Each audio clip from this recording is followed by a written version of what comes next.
Il y a eu des petits couacs. Hein. C'est ce qu'on appelle les aléas du direct, c'est pas grave. Eh oui. Mais donc, bon, Flo vous a parlé de blues, d'histoire, tout ça. Bah, moi, je vais vous parler d'histoire tout court. Et je me suis dit que c'était important de parler d'histoire parce que, bon, de ce qu'on en vit, de ce qu'on en apprend à l'école. L'histoire, c'est pas fun. C'est pas fun, hein, les cours d'histoire des géos avec des textes à lire, à analyser. Bon, c'est pas passionnant. Hein. Et pourtant, l'histoire, c'est au contraire très passionnant. Il y a beaucoup de choses à savoir, beaucoup de choses à dire. Ça explique beaucoup de choses sur ce qu'on vit de nos jours, hein, parce que sans passé, il n'y a pas de présent. Et qu'on vit dans une saucisse. Exactement. Avant d'aller dans des philosophies aussi poussées, hein, je voudrais juste citer un historien pour initier cette chronique. L'histoire qui est le juge du monde a pour premier devoir de perdre le respect. Et on va le perdre très fortement. Bon. Ça a le mérite de piquer la curiosité comme citation. Et oui. C'est vrai. J'aime bien en perdre le respect. Et pour un petit contexte, c'est un historien. Il est né pendant la Révolution française. Donc, Ah oui, donc. À cette époque-là. Ah oui, moi j'aurais dit que ça aurait été un historien moderne, mais pas du tout. Non, justement, c'est lui qui a permis d'avoir une première approche assez historique. Et scientifique de l'histoire. Non, pas scientifique, mais historique de l'histoire du peuple. Mais bon, je ne vais pas trop en parler. Mais il y a notamment une BD qui est en fond, qui en parle mieux que moi. Mais bon, la balade nationale qui est derrière Crossroad. Mais bon, on verra peut-être pas avec la caméra, mais bon, c'est pas grave. On va commencer avec un petit quiz. Comme j'ai dit, je voulais m'inspirer de ce qu'a fait Bastien dans ses précédentes chroniques. Hein. Je trouvais ça très intéressant d'interagir. Donc on va faire un petit quiz pour commencer. Hein. Et jouez avec nous à la Oui, maison. Vous pouvez jouer. Dans le chat. Dans le chat, est-ce Le que c'est référencement. moderne ou c'est contemporain? Il y aura 6 réponses et il y aura aucun moderne, aucun contemporain. Réponse D. Putain, moi j'aurais vraiment dû faire ma news comme ça, j'étais vraiment trop bête. Hein. Mais bref, la question c'est quand est née la France? Très dur ça. Oui. Est-ce qu'on a des propositions? Oui, j'ai des propositions. Je vais vous les faire en 1958 avec l'instauration de la 5e République. Par le général de Gaulle. Je pense que vous avez vu au cours d'histoire, hein, vous savez que on est dans la 5e République française. Et donc, est-ce que la France serait née à cette date? La seconde proposition, c'est bien sûr avec la Révolution française, hein, Première République, mais aussi la Déclaration du droit de l'homme et du citoyen, aussi le drapeau français qui est né pendant cette période, et donc beaucoup de symboliques qu'on utilise encore de nos jours qui sont de cette période révolutionnaire. La troisième proposition est moins connue, c'est en 1539 avec l'ordonnance de Villiers-Cotterêts. Cette ordonnance est un peu particulière, c'est une ordonnance royale, elle n'est pas anecdotique, puisqu'elle a permis d'instruire le français en tant que langue du droit et de l'administration. Et c'est pas n'importe quoi, parce que le français était utilisé par le peuple un peu de nos jours, pour acheter du pain ou dialoguer avec les gens, mais elle n'était pas utilisée dans l'administration, qui utilisait le latin. Et donc le roi, j'ai oublié de noter le François Ier. Je permets de rajouter que c'est aussi la première mesure qui va supprimer les langues régionales. Par exemple, en Occitanie, la langue d'oc n'est plus la langue officielle de l'administration et du coup, ça va inciter à toutes les familles qui ont en lien avec l'administration à apprendre à leurs enfants le français. Donc c'est pour ça qu'on parle nous français et pas la langue d'oc, par exemple. Merci pour cette précision. Quoi. C'est pour unifier un peu tout le monde sous la même bannière, sous la même langue. Unification du territoire par la langue. Et centralisation par les rois de France. Ouais. La 4e proposition, c'est pas la réponse D, hein, c'est en 987 avec Hugues Capet, hein, le premier qui devient roi, et que ensuite tous ses descendants, plus ou moins directs, qui formeront les maisons des Capétiens, des Valois et des Bourbons. Je pense que vous avez déjà entendu ça parler dans vos cours au collège ou au lycée, qui donc formeront tout ce qui fait la royauté française à partir de ce point-là. Et donc, est-ce que la France serait née avec les rois de France? Mais avant tout, un autre roi, un peu plus connu, ou peut-être pas, Clovis, avec son prince baptême, de Lu. en 496, Le roi de lui. toujours après JC. Hein. Et donc, est-ce que être le premier roi franc, et surtout le premier roi chrétien franc, qui s'est fait baptiser à cette date-là en 496. Est-ce que la France serait née avec la religion qui a fait partie du pays pendant si longtemps?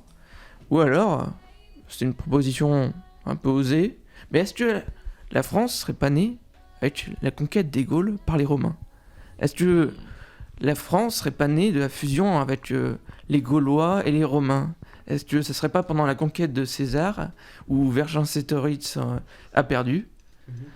Est-ce que ce serait pas là que la France est née? Quelles sont vos idées? Quelles sont les idées du Je vais vous laisser chat répondre parce que moi, sinon je vais m'étaler. Donc. C'est très difficile. C'est le but. Parce que. Oui, c'est de nous montrer qu'on ne sait rien et qu'ensuite tu vas venir nous éclairer. non, vas-y, pardon. Déjà, on en parlait avec les langues, avec l'ordonnance d'unification des langues. C'est vrai que quand on réfléchit, avant ça, est-ce que la France c'était pas plus des petits amas de petits peuples régionaux, les Dauphinois, je connais pas, les Alsaciens, les autres, les Bretons, les Occitans, les Normands. Est-ce que c'était pas plus un conglomérat de petits peuples sous une grande couronne globale, mais au final pas si uni que ça? Je sais pas. C'est un débat que j'ai l'impression est éternel. Tu nous poses une question piège là, Joshua. Oui, moi j'aurais dit que c'est pas, que c'est plus par la coutume et que c'est pas le genre d'événement qui a une date précise. Je sais pas comment dire. Tu vois, j'aurais pas forcément dit tiens hier on n'était pas en France et aujourd'hui on est en France. Tu vois, pour moi il y a quand même un jour où on a commencé à dire c'est le royaume de France, mais pour moi c'est entre guillemets progressif, tu vois, parce que ça représente tellement de gens et de cultures différentes. Mais voilà, une fois que j'ai dit ça m'aide pas à répondre à la question du coup, parce que c'est pas aussi simple que ça. T'as un début d'idée, Florent. Ouais, parce que du coup, il y aurait plusieurs réponses par exemple, ce serait plusieurs événements. J'ai pas dit qu'il y avait qu'une seule réponse. Genre c'est tout, parce que la France elle s'est faite en 6 fois. La France c'est nous. Je vais attendre ce que veut dire Bastien avant d'en dire plus. Ça, okay. Moi je vais développer ton idée, ça dépend de quelle France tu parles. Oui. Parce que voilà, la question c'est, moi je pense que la F c'est pas la France, mais dans les dates officielles, il me semble que dans le roman national français, qui est du coup comment l'État incarne le pouvoir et la naissance de la France, on date le début de la France à Clovis. Cependant, est-ce que la France des rois et des royaumes francs est-elle la France que vous pensez être la France? Oui, c'est un long finalement. C'est un long débat. Est-ce que pour nous, la France, c'est pas juste, elle ne commence pas, la République française ne commence pas sous la Révolution? Et est-ce que notre République, notre espace contemporain ne commence pas sous De Gaulle? Et c'est ça qui oui, moi je trouve la question très bien posée du coup. Oui. Il y a aussi la France sous différents aspects, parce qu'il y a la France politique, la France géographique, la France culturelle. Oui. Parce que si on regarde le royaume des Francs de Clovis, ça n'a absolument pas la même tête que la métropole et Dom-Tom qu'on a aujourd'hui, quoi. Ouais. Donc je vais reprendre un peu la main et je vais vous le dire. Hein. Toutes les réponses sont justes et toutes les réponses sont fausses en même temps. Vous ne pourrez pas gagner ce petit jeu, c'était moderne et contemporain et pas les deux en même temps. C'est ça. Mais je suis content, vous avez bien dit toutes les réponses que j'attendais. Ça dépend à la fois de ce qu'on parle exactement. Est-ce qu'on parle de la République? Est-ce qu'on parle de l'État? Est-ce qu'on parle de la France? Est-ce qu'on parle du royaume? Est-ce qu'on parle des empires? Est-ce qu'on parle du peuple? Est-ce qu'on parle de la langue? Est-ce qu'on parle de l'administration? Est-ce qu'on parle de l'histoire? Et ça dépend aussi c'est une évolution constante. Il n'y a pas de... Voilà, je vais vous spoiler. La France n'est jamais née. Voilà. On vit dans un pays qui n'est jamais né. Parce que l'histoire... La régie qui dab. Ça nous prend de court. Excuse-nous, monsieur. Et oui, parce que la France, elle est jamais vraiment née, mais elle a vécu, elle existe. C'est un fait, on vit bien en France. Hein. C'est un territoire, c'est des lois, une constitution, un président, un nouveau président, ou pas. Et donc c'est un système politique, c'est une histoire. Et donc c'est une évolution constante. Il y a des dates importantes. Hein. Chaque date que j'ai citée sont importantes pour l'histoire de la France. Si vous enlevez un événement que j'ai parlé, bah, vous avez peut-être pas la même France. Vous avez peut-être pas une France qui parle exclusivement le français. Est-ce que vous avez peut-être pas une France aussi centralisée. Vous avez peut-être pas une France chrétienne. Hein.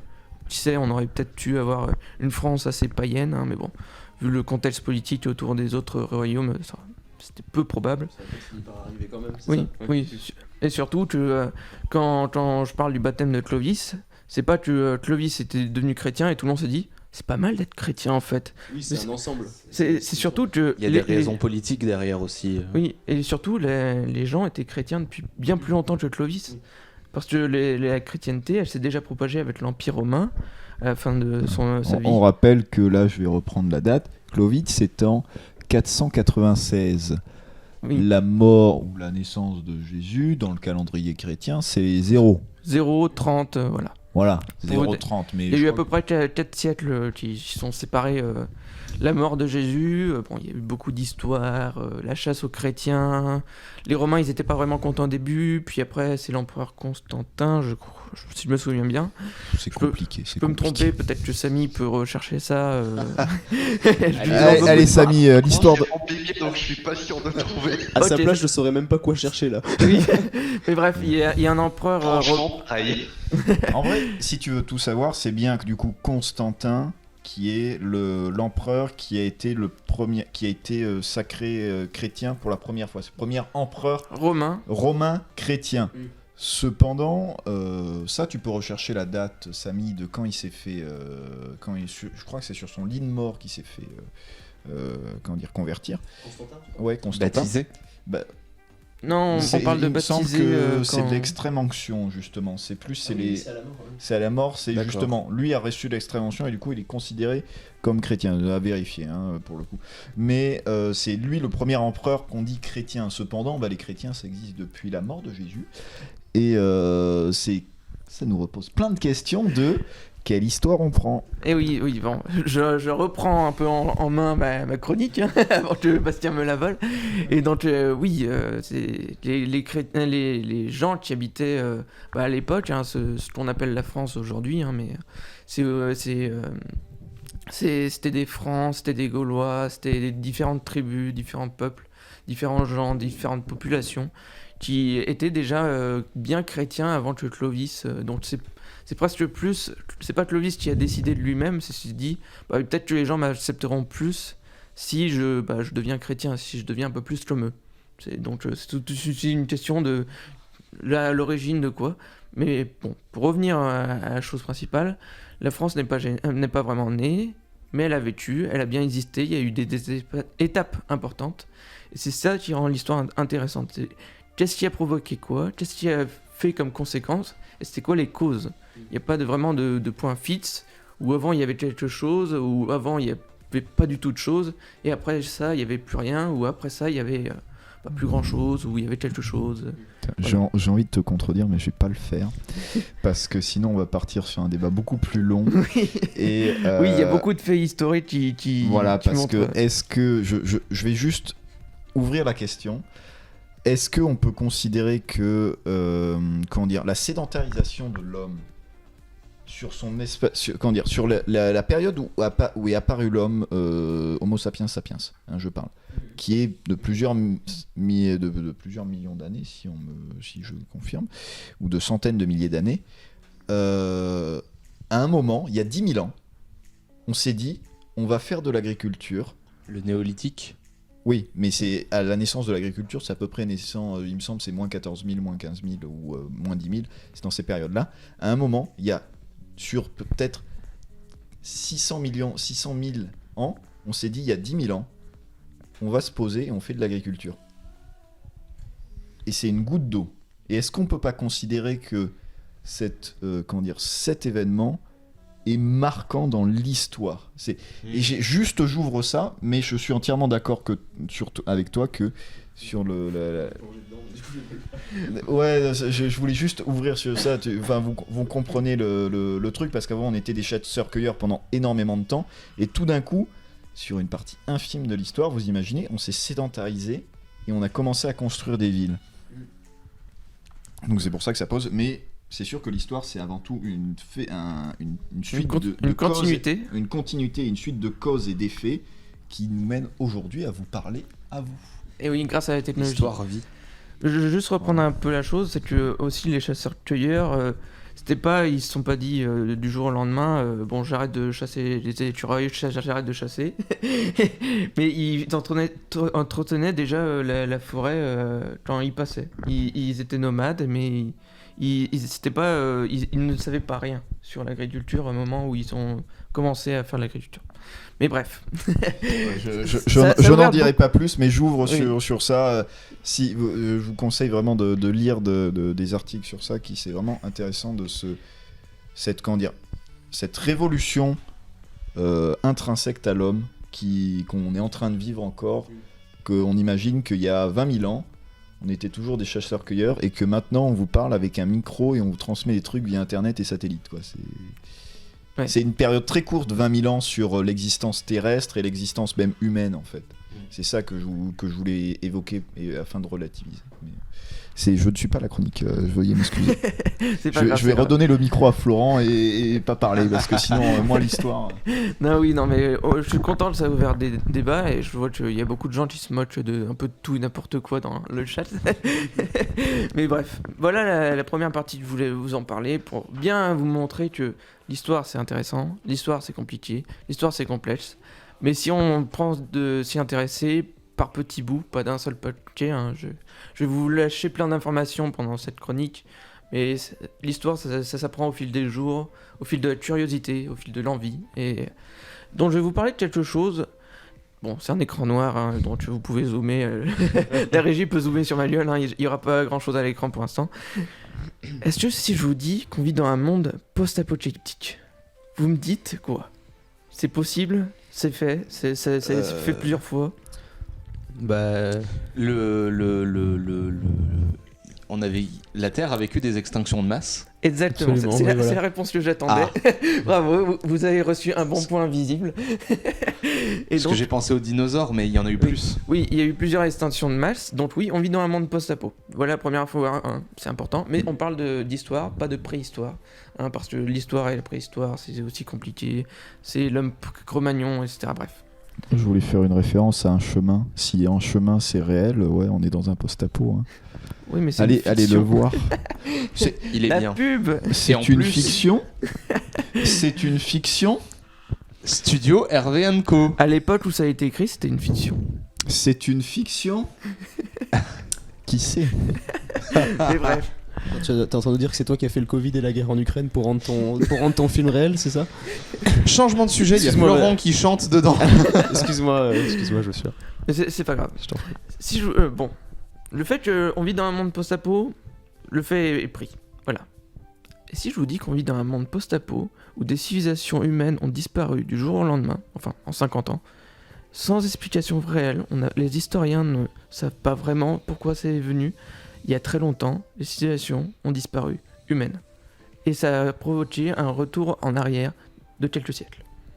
Dans l'évolution de vie, des technologies. Ça a provoqué un retard global ou dans cette région-là? Dans cette Cette région-là, région-là, ok. c'est Oui, pas oui. un niveau global. Oui, non, ça m'aurait. Oui, mais Oui. ça doit être à une période du coup où il n'y avait pas beaucoup de mondialisation et du Oui. coup, oui, forcément. De Enfin, toute façon, on saurait si c'était si récent. la ouais. mondialisation, mais régionale. Mais je vais en parler Oui, plus ok. tard. Bah, Mais du- est-ce que ça vous étonne? Bah, ça m'étonne beaucoup, je te Non, crois, mais ça m'étonne beaucoup perso. Mais enfin, j'ai envie d'en savoir plus du coup. Et Pas bon, moi. ah bah, Bah, au alors revoir. j'ai pas d'exemple comme ça, mais le monde, là on est dans un monde global à notre époque où quasiment l'entièreté de la civilisation a accès aux mêmes technologies, quasiment, mais c'est vrai qu'il y a, je sais pas, 1000 ans, au pif, le monde était très divisé entre les pays, entre les continents. Il y a 1000 ans, on ne connaissait même pas l'Amérique. Et bah du coup, c'était vraiment des civilisations séparées. Enfin, oui, bon, tu vas me parler des Vikings, c'est bon. Et que Christophe Colomb, voilà. Et que Mais les Américains de Mais l'époque bref, connaissaient l'Amérique. mon point, c'est que c'était des civilisations très séparées et très isolées entre elles. Et donc à des niveaux d'évolution technologique différentes. Et s'il y en a une qui est plus avancée que les autres, mais qui d'un coup disparaît pour une raison X ou Y, une pandémie, une guerre ou on sait pas quoi, bah, ça fait qu'on peut dire que le niveau global technologique de l'humanité descend d'un coup, on régresse. Voilà. Non, Bon, c'est vrai, en fait, c'est une régression locale, je voulais parler, mais oui. Et donc, je vais vous parler de quelque chose qui est pas souvent... J'ai même jamais cité dans les livres d'histoire qu'on a en cours. Hein. Donc c'est pour ça que j'ai choisi ce sujet. L'effondrement de l'âge du bronze. Bon, l'image, c'est un joli tableau, hein, ça représente pas l'âge du bronze parce que C'est pas ça une représente c'est pas la chute de Rome. C'est pas une photo d'époque. Non, C'est ça que t'es en train de dire, d'accord. Ok. C'est un peu alors, caché ça, par la... ça se voit mal avec la caméra, mais j'ai mis photo non Ah oui, tout à fait, contractuelle je vois ça. Non contractuel, pour rajouter excellent. un peu Il d'humour. faisait bien pas sûr. cette météo là ce jour-là. Et oui. C'est la seule différence. Non, c'est le bon. tableau représente la chute de Rome, mais j'ai pas trouvé de belle image pour bien illustrer les choses. Bref, l'âge du bronze, c'est quoi?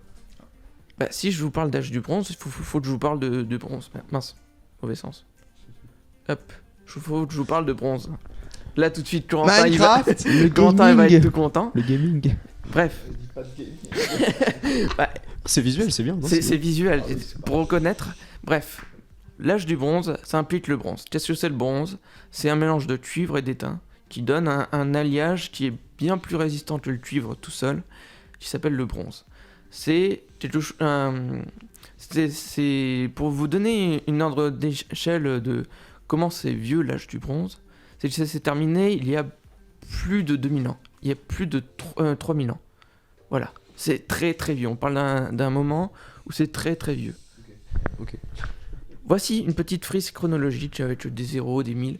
C'est à peu près là où on se place. Bon, je pense que vous savez où on se place. Hein, on se place plus proche du 2000 que du moins 1000. Hein, voilà. Ok, ça j'aurais tenté ça. J'ai placé quelques petites dates de... Ah, Enfin, y a- pas y des a pas dates, les mais des Vikings. événements qui sont, disons, reconnaissables. Christophe Colomb en 1492. Mince, j'ai oublié Charlemagne, c'est en 7...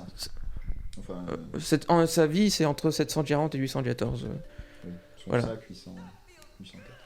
Jules César, c'était avant la naissance de Jésus-Christ. Hein, donc- Alésia, moins 52. Oui, Merci Astérix. c'est même pas les cours d'histoire. Mais voilà, c'est un autre sujet que je parlerai plus tard. On peut apprendre l'histoire autrement que par les cours, ou autrement que par des livres ennuyants. Encore plus vieux, 300, la bataille des Thermopyles qui a inspiré la BD, puis ensuite le film, qui est bien plus connu que la bataille en lui-même, 300. Donc, c'est en moins 480 avant JC. Vous voyez, c'est assez vieux. Homère, on estime qu'il est né au 8e siècle avant Jésus-Christ. On va aller encore plus loin. L'effondrement de l'âge du bronze que je vous parle, c'est en moins 1100, moins 1200, voilà. Ok. On est très très loin dans le passé. Plus de 3000 ans, comme tu Voilà. disais. Ouais. Donc, c'est très très vieux. Et si je vous dis... vous pensez le niveau de vie des gens à l'époque, c'était quoi? C'était comment? Ils vivaient bien, ils vivaient pas bien? J'attends que Joshua m'autorise à donner le micro. je me tais, sinon la chronique elle va durer 4h30. Donc... Et là, J'en suis responsable, donc j'en fais partie. Donc, alors, si loin dans le passé, j'y connais pas grand-chose. c'est Mais dur à dire. Hein. je vois que c'est avant Homère qui constitue quand même quelques bouts de la mythologie grecque. Et la mythologie grecque, c'est quand même un des trucs les plus anciens qui me viennent. Donc je vais te dire les trucs que je connais avant, c'est les civilisations du croissant fertile, c'est les Mésopotamiens, les Siluriens, On a oublié l'un des plus grands importants. les... Oui, Les... Je l'ai pas. Égyptiens. Ah, les les Égyptiens. Égyptiens. Ah, c'était la Ils étaient déjà pyramide là, comme les dans fous. Astérix. Ah oui, t'as fait Oui. et machin pointu Le truc là. pointu là. Oui, et donc oui, c'est très très vieux, mais est-ce que vous pensez que les gens vivaient convenablement, que c'était à quel niveau? Vous pensez qu'ils vivaient moins bien que l'Antiquité, moins bien qu'au Moyen-Âge, moins bien que la Renaissance, moins bien que les hommes de Cro-Magnon, moins bien... Juste une ordre d'idée. C'est difficile à dire. Juste comme ça. Mais je sais pas, c'est dur à dire, mais ça correspond pas à ce qu'on appelle l'Antiquité, cette époque justement. Non, c'est avant l'Antiquité. C'est avant l'Antiquité. Ok. C'est les premières grandes civilisations. Oui, mais oui. Mais ouais, je sais pas. Ils mangeaient à leur faim, ils avaient des vêtements... Je pense qu'ils sont majoritairement agriculteurs. Hmm. J'ai envie de dire ça. Après, Moi, c'est juste pour Ah, mais avoir du coup, ça doit être, votre avis, des- s'il n'y a pas des bonnes réponses ou des mauvaises réponses. Non, bah, je pense qu'ils vivent pas très vieux parce que forcément.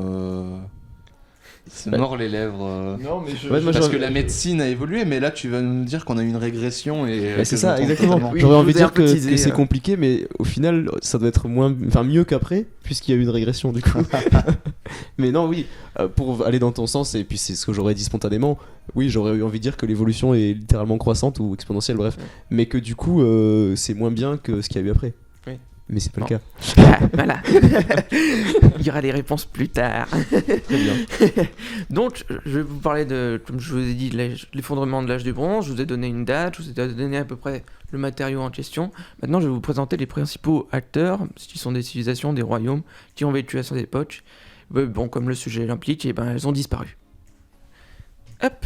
Tout d'abord, les plus célèbres, on a déjà cité les Égyptiens. Je pense Ceux pas que que j'ai j'ai besoin de oubliés. présenter.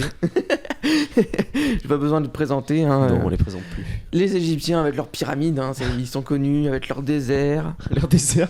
Attention, les pyramides n'ont pas été faits à l'âge de bronze. Oui, oui, non, elles ont été jamais, faites par jamais des dit ça. hein. extraterrestres. Oui, non, mais je précise pour les autres. Et je veux bien en contre, t'as pas dit ça. Des anecdotes. Mais oui, anecdote sur la chronique, je prends le micro de force.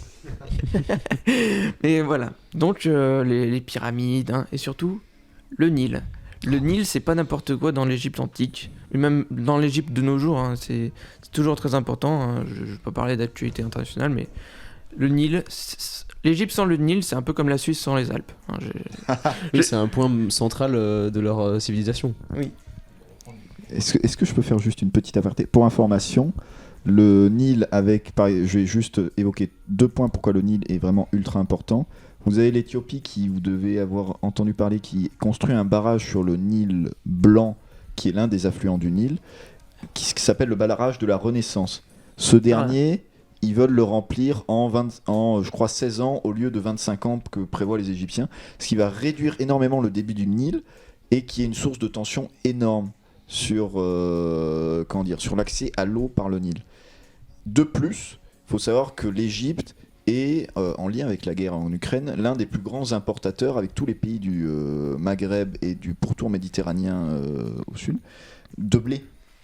Et que du coup, pour nourrir leur population, ils ont d'un besoin du Nil et de leur importation. Et surtout, c'est vital. C'est comme disait, je vais citer Astérix, Nil. Fleuve impétueux et tumultueux. Voilà, fleuve impétueux. Je me retiens de le dire depuis Oui. tout à l'heure. Mais c'est la source principale du pays. Et il faut savoir que le Nil n'a plus de crue comparé à l'époque. Le Nil a été canalisé aujourd'hui et suite aux différents barrages qu'il y a, parce qu'il y a déjà des barrages sur le Nil, il n'y a plus de crue et du coup les terres autour du Nil n'ont plus cette les Elles sont moins sédiments, dangereuses. non plus les sédiments Ah, les sédiments, oui, ok. qui d'accord. sont apportés. Voilà.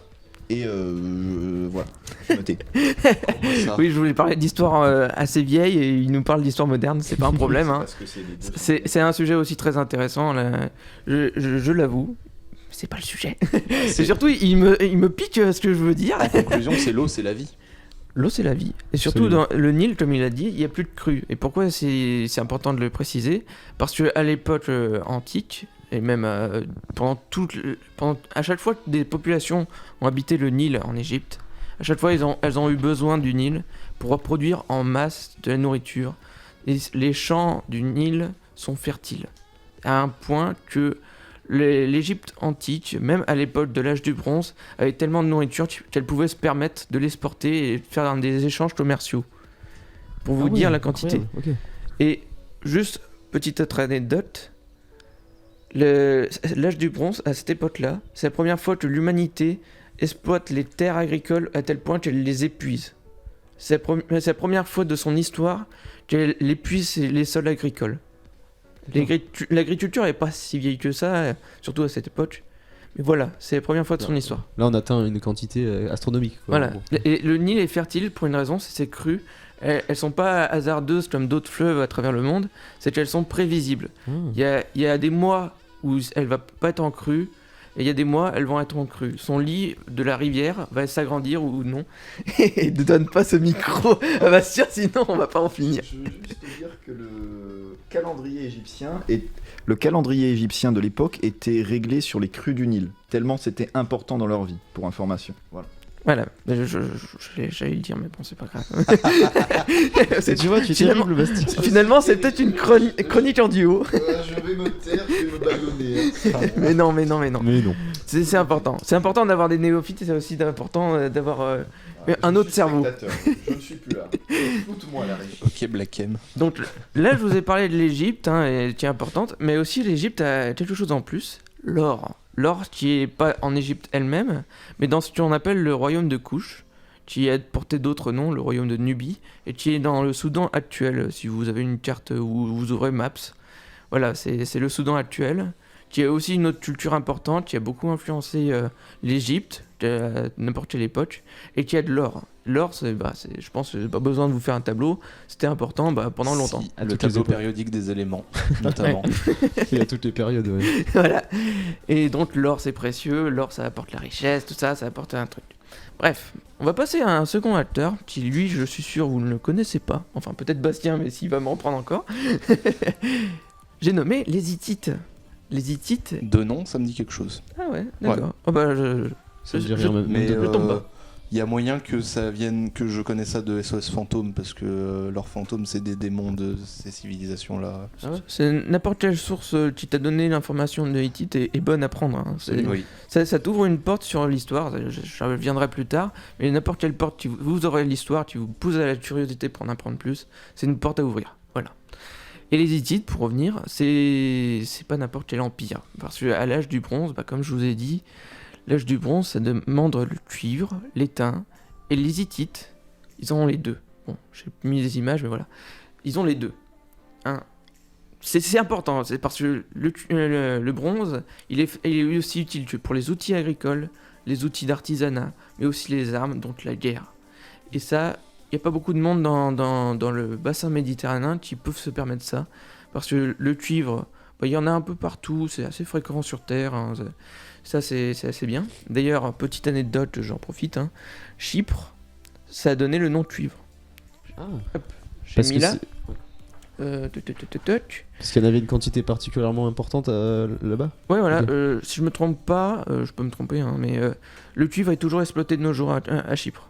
Ah oui, d'accord. Pour vous dire les réserves qui. Il en reste quoi. Bon, il va pas me tromper. Pour vous donner le chemin, ça donnait Cyprium en latin pour dénommer Chypre. Ensuite, Cupreum, qui a donné notre cuivre moderne en français. Copper en anglais. Voilà. De toute façon, Tout se l'anglais, ressemble. l'anglais, bon, voilà, même les langues, le français et l'anglais, ont beaucoup d'inspiration du latin, Oui, beaucoup bien de sûr. mélange d'autres langues, germanique, bref. C'est pas une chronique sur les langues. Ça pourrait, c'est très intéressant Oui. aussi. Et donc, et par contre, le cuivre, il y en a en abondance, hein, il y en a un peu partout, mais l'étain, c'est beaucoup plus rare. Pour vous dire une estimation de comment c'est rare, c'est aussi rare que l'uranium. Voilà. Il y en a pas beaucoup en Europe. Hein, C'est et moins dangereux. c'est moins dangereux, à part si tu en fais du bronze et t'en fais une arme. C'est Mais- vrai. Mais bref. Et donc l'étain, il n'y en a pas beaucoup. Hein. Il y en a dans le nord de l'Europe, et je ne vais pas vous donner toutes les sources minières, voilà. Mais il y en a ailleurs que dans les régions qu'on va parler, des empires qu'on va parler, sauf en pleine Anatolie, la Turquie actuelle, hein, c'est le nom de la péninsule, c'est l'Anatolie, pour un peu de culture. Et donc, si vous avez les deux seules sources qui vous permettent d'avoir à peu près ce qui représente le pétrole à l'époque, hein, parce que le bronze c'était utilisé partout, c'était nécessaire partout, ça s'usait et donc tu avais besoin d'en reforger.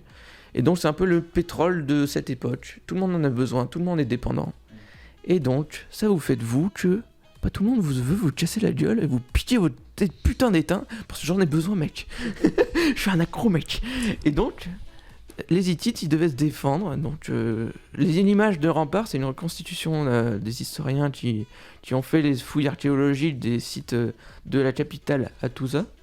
Ça doit peut-être te parler si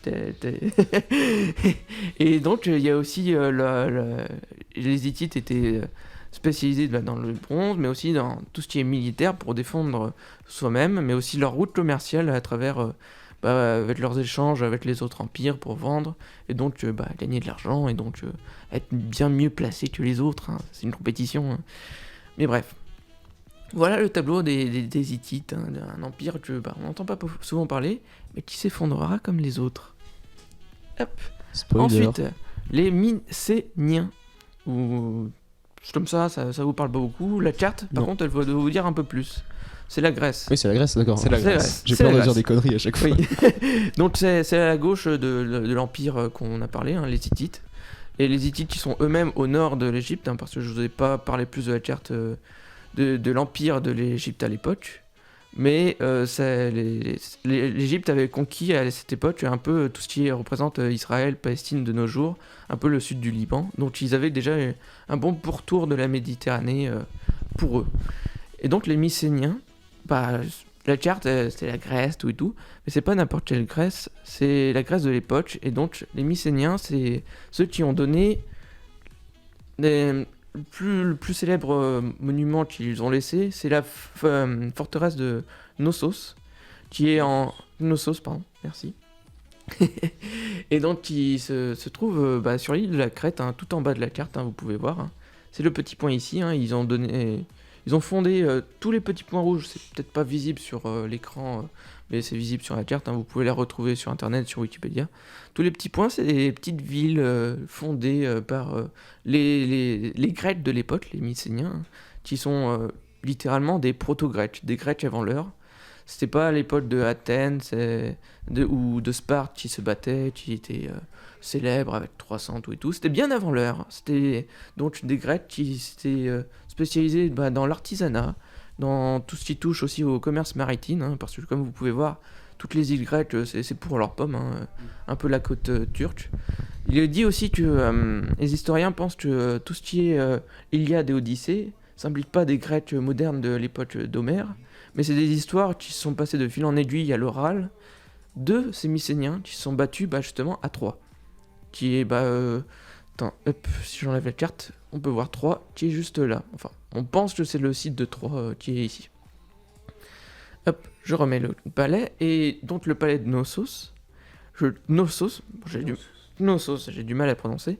Et tout ce qui en reste aujourd'hui, c'est un joli mur, mais un mur qui reste pas grand chose. Hein. Il y a quelques ruines. Et malgré tout, il y a encore de la couleur. Hein. Oui, je sais plus si je pense pas que ça soit les couleurs. Laisse-moi rêver.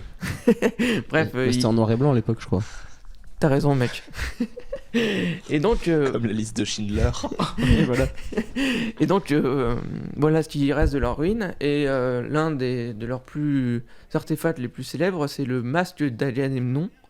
Enfin, c'est le nom qui est donné au masque. Hein. C'est pas vraiment à qui il appartenu vraiment, hein, mais c'est un travail d'orfèvre, littéralement. Et que, pour vous dire, les Égyptiens, ils étaient connus pour leurs travaux, leurs momies. Je pense que vous avez vu beaucoup de leurs spectres, tout. Bref, je pense que quand on parle d'Égyptiens, on parle aussi de leur richesse. Dites-vous que les Égyptiens, ils étaient jaloux des Grecs de l'époque. Ils maîtrisaient assez bien l'artisanat pour se dire que les Égyptiens, c'est bien ce que tu fais, mec. Je veux bien te l'échanger contre mes trucs. Et ça fait du commerce. Donc, ils étaient spécialisés dans l'artisanat. Ils étaient un peu ce qui représente la Chine de nos jours. Voilà, c'est la zone industrielle du coin, c'est le petit atelier que vous demandez je peux avoir un meuble s'il te plaît. Mais du coup, il y avait déjà à cette époque un gros commerce par bateau sur la Méditerranée. Je vais venir bientôt à ça. Ok. Mais oui. Toi aussi. Non, mais les interruptions, c'est bon. Mais Les déjà, interruptions qui durent 5 minutes. Regarde, ils vivent que sur des îles, forcément qu'ils ont des bateaux. Oui, et j'ai parlé de commerce maritime aussi. Donc, tu as raison, il y a eu beaucoup de commerce. Et je vais en parler, ne vous inquiétez pas, ça va venir. Et enfin, un dernier empire, mais qui nous intéresse peut-être un peu moins, parce que lui, il a résisté à l'effondrement, pendant un siècle à peu près. Et il s'est pas effondré pour la même façon. Enfin, c'est pas vraiment effondré. C'est plus compliqué que ça. J'essaie de faire la vulgarisation, mais en gros, les Assyriens, je pense que vous devinez, ça donnait le nom de quel pays ? La Libye. Toi, tu vas aller loin, Mais pas dans... C'est les Libyens, la Libye, je crois. Bref, tout le temps. les Assyriens, ils vont jouer un petit rôle assez important dans cette histoire. C'est que déjà, vous remarquez, ils n'ont pas accès à la mer Méditerranée. Ça va nous servir pour plus tard. C'est un petit outil magique qui va nous servir pour plus tard. Ok, on le garde sur le coin On de le garde l'oreille. de côté, l'information. Et surtout, les Assyriens, comme je vous ai dit, ils ne sont pas effondrés pour les mêmes raisons, et surtout plus tard. Et surtout, ils sont en bordure, bon, ça n'est pas représenté sur cette carte, mais sur la suivante. Ils sont en bordure avec les Hittites, que vous voyez en gris, les Égyptiens en jaune. Il y a aussi les Babyloniens et le royaume d'Élam, qui sont plus à l'est, Ah oui, et qui vont pas nous intéresser. Hein. Ils sont bien entourés là. Ouais. Oui, et donc tout le monde se fightait un petit peu, sauf dans le désert, bizarrement. Voilà. Et donc tout le monde se battait. Voilà la situation actuelle, la géopolitique, hein, l'actualité internationale. Nous voyons que on a oublié de colorier la Grèce, désolé. Et donc les Mycéniens qui sont dans la Grèce actuelle, les Hittites dans la Turquie, l'Égypte qui est en Égypte. Hein. Et comme je vous l'ai dit, dans tout ce qui est le Sinaï, la Palestine, le Liban, Israël. Avec quelques villes qui sont d'un peu d'importance. Voilà. Vous avez la situation, vous avez une carte. Je vous ai parlé donc d'histoire, je vous ai parlé un peu de contexte, je vous ai parlé un peu des lieux et des endroits. On va vous parler de la situation un peu de tous ces empires. Ils ont des points communs assez fréquents. Déjà, les chars. Parce que quand je vous parle de chars, vous pensez aux tanks peut-être. Hein. Oui, Char d'assaut. avec l'image là pas trop, mais Oui. Oui, quand je vous parle d'antiquité, surtout. Il y a différents bref. types de chars. Sachez une chose, le char, c'est pas juste pour parader, hein, à l'époque, c'est l'arme. L'arme de guerre. C'est très important d'avoir des chars dans son armée. C'est un peu la cavalerie avant l'heure, ça sert à faire plein de choses. Ça sert à faire la misère à l'armée adverse. L'armée adverse, malheureusement, a aussi des chars. alors rouler dessus littéralement. Oh, joli jeu de mots. Technique. Quoi, tu veux le micro? En vrai, il leur voulait pas plus des chars marchés. Ouais, c'était une blague parce que ça déroule. Je notais. Je te taquine, Bastien. Je notais, j'ai dit que je n'intervenais plus parce que sinon ça allait durer 4h30, donc je n'interviens pas. Oh, on est déjà à bonne 40 minutes, ça fait plaisir. Mais c'est parti, il y a beaucoup de choses à dire. Bien Donc, sûr. si on peut revenir à nos petits chars, hein, les petits chars, et comme vous pouvez voir, il y a 2 humains, il y a 2 chevaux. Et il y a aussi un char. Ça fait quand même beaucoup de choses là, non? Pour une armée qui doit être composée souvent de plusieurs milliers d'hommes, plusieurs milliers de chars. Et sachant que là, le char, c'est assez important dans une armée. Vous dites que c'est coûteux? Ah oui, c'est Très le coûteux, must quoi, c'est Oui. le top. Voilà, c'est un peu comme nos chars modernes. Hein. Oui. Si tu le vois exploser, t'es pas content. Si tu vois tes conducteurs de Chevaux chars exploser. mourir, si tu vois tes conducteurs mourir, t'as un peu les boules parce que les chars, c'est de l'entraînement de toute une vie. Hein. Si je veux faire une comparaison avec des temps un peu plus modernes, c'est pas tellement moderne, mais bon voilà. Les chevaliers, c'est des chevaliers de cette époque. Ça coûte cher, ça demande un entraînement constant, ça demande des écuyers, ça demande des artisans. Il faut s'occuper des chevaux, les nourrir, parce que si... de chasse peut-être, pour la comparaison moderne. Oui, De chasse d'avion. oui, mais j'ai bien aimé la comparaison avec les chevaliers aussi, mais bon. Mais bref. Dites-vous qu'il faut nourrir les chevaux, il faut payer les gens, il faut aussi entraîner les gens, parce que conduire un char, c'est pas facile. Il n'y a pas des écoles de char, tiens, je vais faire une petite formation de 3 ans. Non, ça prend toute une vie. Il faut commencer à bas âge, il faut continuer toute sa vie à s'entraîner, à maîtriser le char. Il y a de nombreuses armes qui peuvent être utilisées en cours du char, hein, l'arc, la lance, les épées, bref. Il y a tout un attirage, il faut aussi entretenir les roues, parce que une roue carrée, ça roule moins bien. Absolument, c'est vrai. Surtout une roue qui casse alors qu'on est au galop, c'est catastrophique. Oui, ça fait une unité en moins, et ça peut changer le cours d'une bataille. Et ça demande à entretenir le char, les armes aussi. Hein, on vous parlait du bronze, hein, Bah oui. ça parle. Donc c'est très cher à entretenir, mais c'est une force. Si t'as pas de char, tu peux pas trop te peser dans le game. Voilà. Oui, c'est un très gros enjeu en fait de Voilà. la fabrication, puis la façon, la stratégie aussi, j'imagine. C'est puissant, mais ça coûte cher. Voilà. Deuxième point important. Hop, petit à venir. Les sociétés de cette époque. Bon, je vais pas vous faire le tableau. Hein. Vous connaissez les pharaons? À l'époque, il y en avait aussi. Ok. Voilà. D'accord. Donc tout ce qui se compare à des pharaons, hein, des rois, des empereurs. À l'époque, il y avait un seul gars à la tête. Hein. Il n'y avait pas d'histoire de démocratie ou de république. C'était un roi, basta. C'était plus simple. Hein. Ok, le monarchiste. Hein. Et donc, il y avait toute une caste de gens. Je pense que vous avez peut-être des souvenirs qui vous reviennent de vos cours de 6e. Mais il y a les scribes, il y a les gouverneurs officiels, il y a l'administration, il y a les petits soldats hein, aussi. Hein. L'armée qui a une composante importante, les marchands, mais il y a aussi le paysan de base. Et bon, il y a aussi les quelques esclaves, mais bon, ils sont là pour faire figure. Hein. C'était une autre époque, voilà. Oui, tout à fait. Et donc, c'est toute une caste Une autre assez, culture.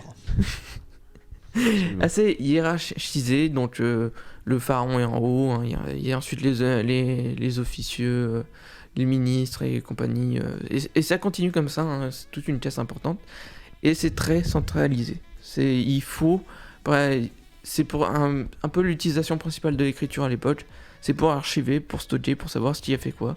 C'est qu'un tel a échangé 6 lingots de cuivre contre 6 lingots de bronze, contre un peu de foin pour son cheval, contre un peu d'eau, contre aussi un peu de blé, parce qu'il avait un peu faim, voilà. C'est pour ça, c'est pour chaque action. Il faut savoir ce qu'il y a, il faut savoir il faut savoir ça. C'est tout dans l'écriture, c'est tout stocké des informations. C'est de l'archivage, voilà. C'est important pour la suite, vous allez voir.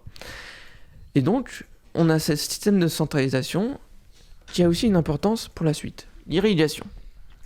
Parce que bon, ça sert à quoi de vivre dans une société si tu peux pas te nourrir? Et donc, l'une des techniques à l'époque... Tu vis pas très longtemps dans la société Ouais, voilà, si tu te nourris pas. Tu meurs de faim. Et bon, Littéralement. les famines, les choses comme ça, c'est pas cool. Jamais cool. Et donc, l'une des techniques à l'époque, et qui est toujours utilisée, hein, même de nos jours, hein, ça s'appelle l'irrigation. Je m'en occupe. Et donc, l'irrigation, c'est important. Hein, comme son nom l'indique, ça irrigue les cultures. Ça permet d'apporter l'eau à des cultures, à des plants, à des plantes, et donc d'aller faire pousser à travers le temps. Et donc, c'est important dans des régions qui sont majoritairement désertiques. Hein. Je pense que j'ai pas besoin de vous faire une carte, mais les régions que je vous ai présentées, c'est pas les plus pluvieuses au monde. Hein. Il y a le désert en Égypte, le désert en Syrie, en Irak, Liban, c'est pas très vert, hein. On n'a pas à dire. Hein. La Turquie, ça va, c'est un peu mieux. La Grèce, c'est pas tip top, mais voilà. Donc en gros, c'est pas ouf si t'as pas beaucoup d'eau pour faire pousser des trucs. Et bien la solution de l'irrigation, qui était utilisée par à peu près tout le monde, hein, c'est dès que tu trouves une rivière, un fleuve, t'irrigues, mec. Tu fais des cultures à côté. Bon, il y a des problèmes avec les crues, hein, mais les Égyptiens, ils ont réussi parce que ils ont de la chance, le Nil, il est cool. Mais c'est pas la chance de tout le monde. Hein, mais il y a des fleuves un peu plus connus, le Tigre, l'Euphrate, je pense que ça vous parle, le croissant fertile, tout ça. Voilà. Mais l'irrigation, c'est bien quand ça fonctionne bien. C'est le principe. Mais pour que ça marche bien, il faut que ça soit carré, ça soit optimisé. Et il faut pas que chacun creuse son puits un peu, et son tunnel ou son trou un peu n'importe où. Hein. Oh, je vais partir en diagonale d'un coup, puis je vais faire un quart de cercle. Et puis, pourquoi t'es là, toi? Mais non, c'est mon terre, c'est par terre. Une boule de feu. c'est mon terre-terre, donc voilà. Et donc, il sait son champ, et donc, pour ça, il faudrait donner un peu d'ordre, et c'est pour ça que la centralisation que je vous ai parlé avant est importante, parce que l'irrigation est dictée et ordonnée. C'est, mec, toi tu vas construire sur 1 mètre un petit fossé comme ça. Toi, 2 mètres plus loin, tu vas faire un creuset de 1 mètre de profondeur aussi. Sur 10 mètres, allez, creusez-moi ça pour demain, voilà. Et donc, que ça soit ordonné, pour que ça soit optimisé, pour que ça soit plus rentable. Rentable, c'est important, parce que bon, et si tu veux nourrir une grande population, il faut beaucoup de nourriture. Et si en plus, si tu arrives à produire beaucoup de nourriture, mais avec peu de gens, mais attends, t'as beaucoup de gens qui peuvent faire autre chose que de la nourriture. C'est pas intéressant ça? Et c'est là que c'est l'autre partie de la centralisation qui est importante. Les scribes, les militaires, ils font pas de la nourriture, ils vont pas travailler dans les champs. Hein. C'est pareil pour les marchands, tous les choses. Ils mangent quand même. Et ils mangent quand même. On dirait notre société où il y a peu de gens qui produisent beaucoup de nourriture pour que tout le monde fasse autre chose, pour que ça soit mieux pour tout le monde. Et donc c'est ça qui est avantageux. C'est que avec l'irrigation, et bon, les Égyptiens surtout avec leur Nil, hein, ils ont produit masse de nourriture. Et ben avec ça, tu peux avoir des sociétés complètes, riches, et donc tu peux avoir des sociétés qui peuvent faire autre chose que de la simple nourriture. Ils peuvent se dire, ça serait mieux de faire ainsi, faire ça, trouver de nouvelles façons de faire, mais aussi avoir de la culture. Si on ne pourrait pas avoir tous ces trésors internationaux, trésors de l'humanité, de l'UNESCO, tout ça, les pyramides n'ont pas été construites à l'époque, mais on n'aurait jamais pu avoir tout ce qui nous a été hérité des pharaons, même si ça a été volé pas mal par des brigands et d'autres pilleurs.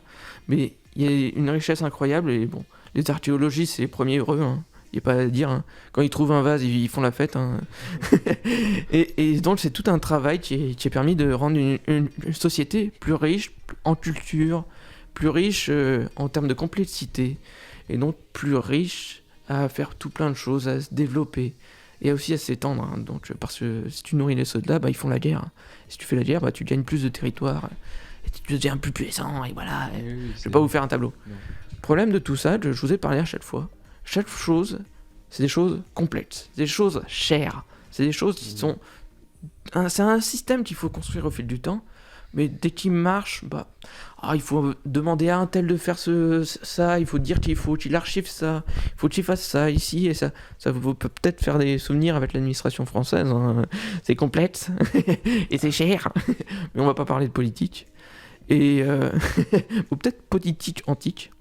Et donc, chaque société, je vous ai pas beaucoup parlé des Égyptiens, mais c'est pareil pour les Hittites, c'est pareil pour les Mycéniens, pas même pour les Assyriens, pour les Babyloniens, qu'on va pas trop parler, hein.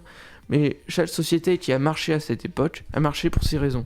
Elle est centralisée, elle a des chars pour faire la guerre et pour se défendre, elle a l'irrigation pour se nourrir, et tout ça permet d'avoir une culture et une richesse, des marchands qui voyagent à travers les mers pour commercer, et plein de choses comme ça. Et c'est important, parce que si tu produis des vases à un endroit, parce que tu les vends contre la nourriture, tu y gagnes, t'es gagnant. Et donc, et si lui, il vend sa nourriture, il gagne un vase, il est heureux aussi. Et donc, petit à petit, ces sociétés ont commercé, et plus en plus commercé, chacun ayant besoin de l'autre, hein. Je vous ai parlé de l'étain, que les Hittites avaient un peu le monopole de la région, hein. Bon, il y avait d'autres commerçants qui venaient de l'Europe et de l'Asie pour amener de l'étain, mais voilà, c'était principalement ça. Et donc, c'est des commerces entre empires, un peu reliés entre eux. Ils n'ont pas trop envie non plus de faire la guerre tout le temps. T'as plus envie de gagner de l'argent que de perdre des vies. Et donc, ça donnait un système un peu comme de nos jours. C'est une bonne comparaison, hein. Mais la comparaison s'arrête là, hein. C'est que on a trouvé un système un peu de mondialisation, mais à l'échelle locale. La mer Méditerranée, c'est devenu l'océan Atlantique, Pacifique. Les différents villes côtières sont devenues le nouveau Havre, le nouveau Amsterdam, les Shanghai, d'autres ports industriels, voilà. Attends, je vois des mentions d'un certain jeu là. Et bref.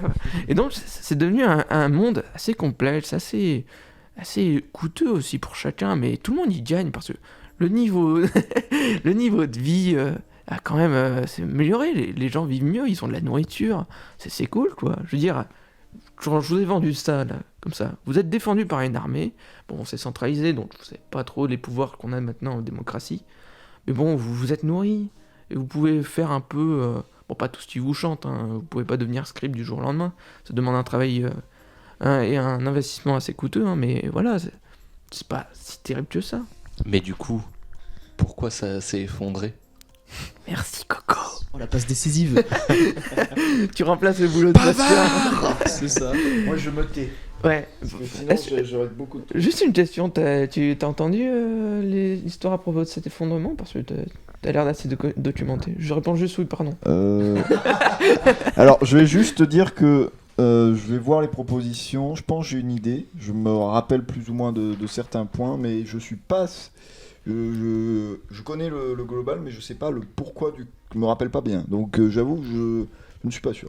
Voilà. Voilà. Tenez, Donc, monsieur. là, je voulais parler de timeline, de tout ce qui est lieu, endroit, vous situer, le contexte, quelle est la situation. Maintenant, on va voir l'effondrement, comme teasé par Coco. C'est ma partie préférée. Et donc là, on va avoir un joli petit dessin qui date de l'époque, pas de l'époque, hein, c'est fait par des Égyptiens, je pense que vous avez reconnu le style, hein. Ouais. C'est assez stylisé. C'est leur Hein. direction artistique. Ouais, et donc, vous reconnaîtrez peut-être que, ils ont des arcs, mais il y a des gens en bateau, mais qu'est-ce qui se passe? Ce qui se passe, c'est que c'est l'effondrement, On c'est la dirait, catastrophe, c'est le début de la fin. l'apocalypse. On dirait les gens qui se ruent dans les supermarchés pour acheter du PQ. La comparaison s'arrête là, Coco. Ah oui, notamment avec les arcs, on peut reconnaître. Oui, bien sûr. c'est ça. Et les bateaux. Et voilà le début de la fin. C'est que. Est-ce que j'ai noté les dates c'est des dates estimées, mais c'est souvent autour de 1200 avant Jésus-Christ. Tout à droite, l'archer, il marche sur quelqu'un, là. On va éviter les commentaires sur très un grand, travail surtout. d'artiste qui date de plus de 3000 ans, s'il te plaît. Mais non, mais... J'essaie de comprendre la scène. Je vais t'expliquer la scène. La scène, elle représente pas n'importe quoi. Déjà, ça a été fait sous Ramsès III. Bon, ça vous parle à rien, hein, les Ramsès, il y en a eu plein. Hein. Et donc, Ramsès III, c'était un des pharaons qui a eu un peu le malheur de se trouver dans la merde à l'époque, mais bon. Ouais, et il a fait un petit dessin, enfin c'est pas lui, hein, c'est des gens qui ont travaillé pour lui. Hein. Je pense pas, vous voyez un pharaon qui dessine sur un mur pour son passe-temps, hein, il a autre chose à faire comme glander. Et donc, il a demandé à faire une représentation d'une bataille contre des envahisseurs venus de la mer, qu'on nomme de nos jours les peuples de la mer, et qui sont l'une des nombreuses raisons de la disparition de ces civilisations un peu soudaines. Mais c'est l'une des nombreuses raisons, ou les nombreuses causes, conséquences, on sait pas trop. C'est là que le mystère entre en route, et il est là, le mystère. Les historiens, ils savent pas vraiment. Ils savent que les gens ont disparu, et que les civilisations elles se sont effondrées. À cette époque, à peu près tous en même temps. Il y a eu des trucs bizarres, il y a eu des choses pas cool qui se sont passées, un peu tous en même temps, et les historiens, ils comprennent pas. C'est l'un des nombreux mystères qui vont peut-être rester à jamais un mystère, hein. On n'aura peut-être jamais d'informations de plus de l'époque, ou peut-être pas, hein, avec de nouvelles fouilles. Mais les historiens, ils se posent tous la question, qu'est-ce qui s'est passé exactement ? Ils ont des idées. L'une des nombreuses idées implique ces peuples de la mer. Les peuples de la mer, c'est différentes tribus qui sont un peu venues d'Europe. Je vous représente une carte, c'est l'une des supposées routes faites par les différents peuples de la mer. Hein. Ils sont pas venus que de la mer, hein. Mais on sait pas trop d'où ils sont venus, qui ils sont. On suppose des choses à partir des différents textes de l'époque, hein, qui ont été traduits. Mais si vous regardez un peu cette carte, vous remarquez des choses comme Destruction of. Je pense que si vous avez un niveau d'anglais assez correct, vous dites destruction d'une ville, destruction d'une autre ville, destruction d'une autre ville.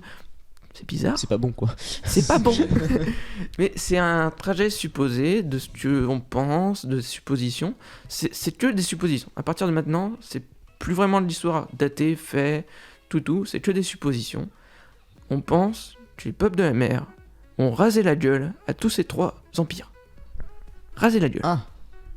Comme ça. Putain. Voilà. Mais ils n'étaient Pareil. pas tout seuls. Et c'est peut-être pas la vraie raison. Mais on sait qu'ils étaient là à cette époque, qu'ils n'étaient pas là pour venir offrir des fleurs et offrir des cadeaux. Ils étaient là en train d'attaquer, de fuir, en tout cas de se déplacer. Et à chaque fois, ils se sont déplacés en même temps que ce qu'on pense, les destructions à cette époque de ces villes.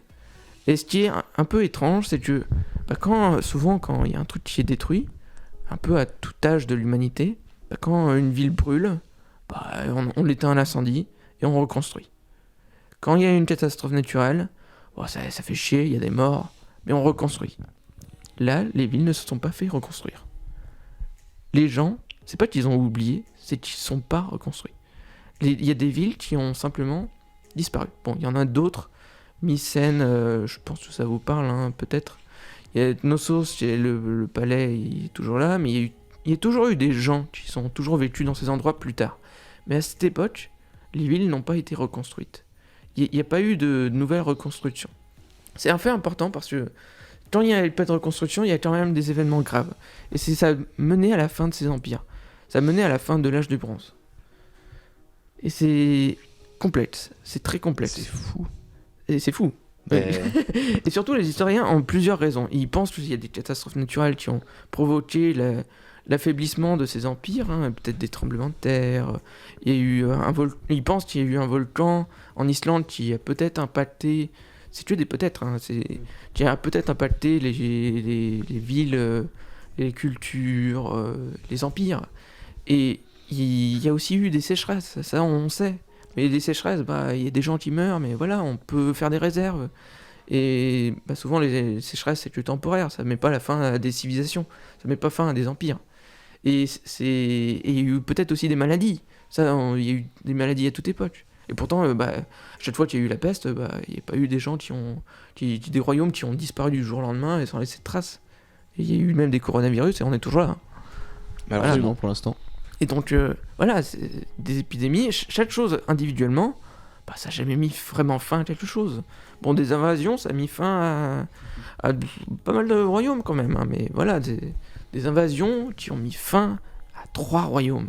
3 royaumes qui étaient un peu les superpuissances de l'époque. Hein. C'est qu'ils étaient bien équipés, ils avaient des chars. Le must-have, c'était l'arme, c'était comme si tu avais la bombe nucléaire. Comment tu te fais raser la gueule par des gens qui débarquent et tant que t'as l'arme nucléaire, t'as des tanks, t'as une armée. Mais au final, vu qu'on est dans la théorie, on sait pas si finalement c'est une victoire militaire, c'est peut-être culturel et les gens sont peut-être juste partis. Bah justement, j'en viens, j'en découle. C'est que c'est pas forcément des invasions. On peut penser que c'est des invasions parce que il y a des gens qui se déplacent. Quand ils se déplacent, il y a des villes qui disparaissent. Mystère. Bah, on pense qu'ils ont attaqué. Mais ils ont peut-être pas juste attaqué. C'est peut-être que ce qu'on pense qu'ils sont venus d'ailleurs. Bon, je vous ai mis une carte qui montre que bah, les invasions, elles sont venues d'abord du nord de l'Europe, un peu plus au nord. Mais il y a des suppositions que bah, c'est simplement que avec des famines, des maladies, bah, les gens ils n'arrivent plus à se nourrir. S'ils n'arrivaient plus à se nourrir, bah, soit ils mourraient de faim comme des cons, mais personne n'a envie de ça. Hein. Soit bah, ils se révoltaient. Ou soit ils prenaient leur bagage et ils allaient voir ailleurs s'il n'y avait pas de la nourriture. Et quand il y a des révoltes, bah, il y a des gens armés. Il y a aussi des destructions. Et quand il y a des destructions, il y a des destructions de villes des fois. Et si des gens se révoltent et qu'ils n'ont plus de nourriture, bah, ils ont qu'à partir maintenant. Ils vont pas trouver de la nourriture sur des ruines. Et s'ils partent tout simplement sans se révolter, bah, peut-être qu'ils seront mal accueillis à leur époque, à d'autres villes, à d'autres empires. Parce que bon, si on n'arrive pas à se nourrir ici, bah, et vous comprenez qu'on va pas vous accueillir, messieurs. On n'a pas plus de nourriture que vous. Comprenez. Et donc, peut-être que c'est juste un effet de domino. C'est que, à force de sécheresses qui sont provoquées un peu partout dans tous ces empires, qu'il y a eu des mêmes causes qui ont provoqué les mêmes affaiblissements. Les empires se sont affaiblis. Et donc, ça a provoqué peut-être des mouvements de population. Je dis toujours avec des peut-être. C'est que des suppositions de ce que j'ai lu, de ce que j'ai entendu. Et je peux même faire des hypothèses moi-même, mais je ne vais pas en faire. Je ne suis pas un historien, je suis un étudiant en informatique. Hein. Je suis juste un passionné d'histoire. Question dans le chat, je sais pas si vous l'avez vu. Question dans le chat. Je lis pas le chat. Dans les villes. Salut Nico. C'est compliqué. C'est compliqué. Je me suis déjà personnellement renseigné, mais je vais en venir, mais c'est déjà compliqué de savoir ce qui s'est passé. Avoir un nombre exact d'habitants, c'est compliqué. Mais il faut se dire que c'est plus que dizaines de milliers. Hein. On parle quand même de grosses sociétés. Et donc, c'est compliqué d'estimer une estimation. En tout cas, pour moi, peut-être qu'il y aura des renseignements sur Internet.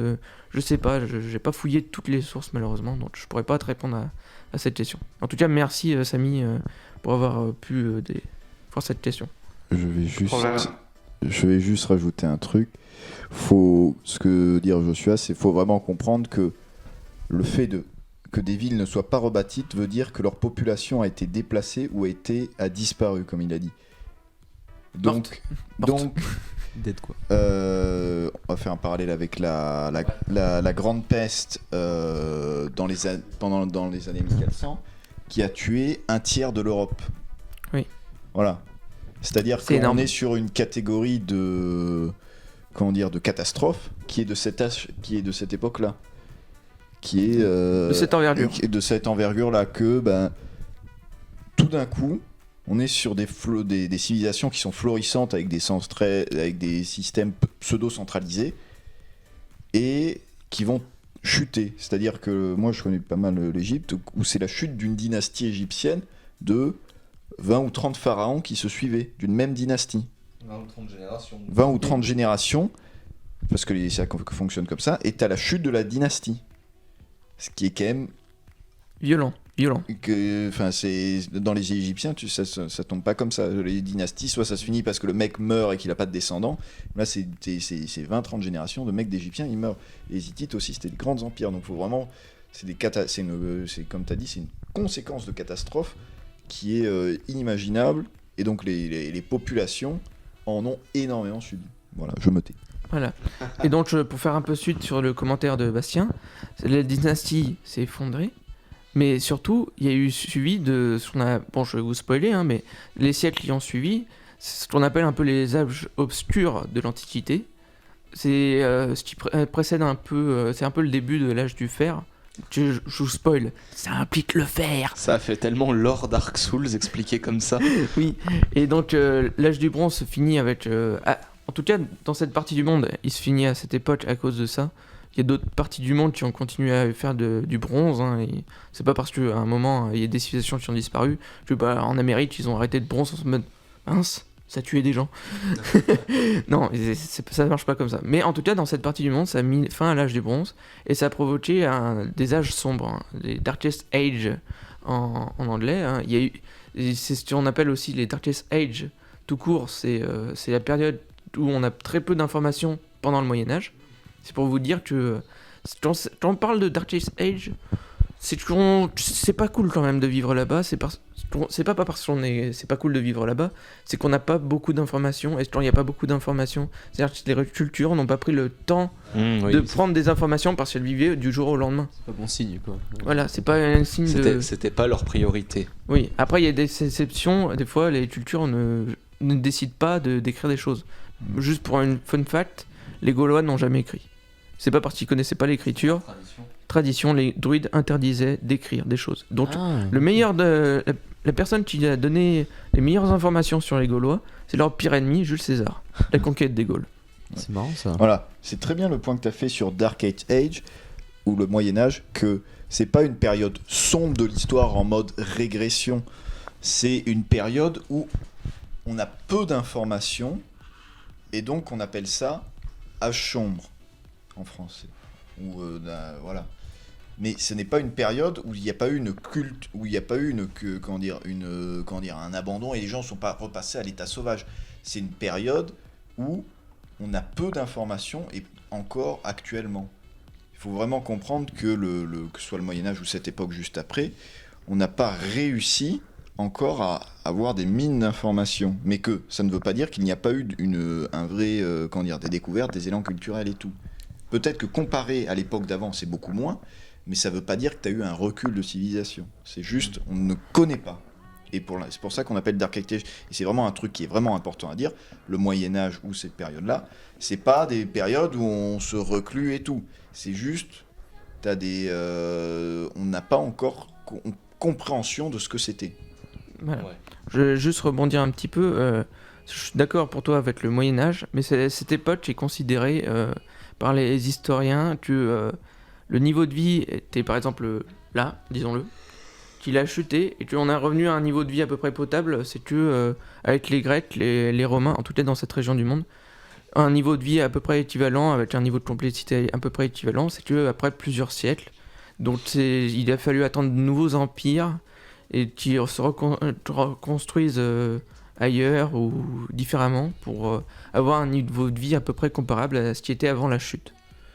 Voilà pour vous donner une idée. Donc on vivait pas aussi bien, mais pas de la même manière. Mais le niveau de vie était considéré à peu près équivalent à cette époque que un citoyen romain assez bien placé de la Rome antique au début de la République par exemple.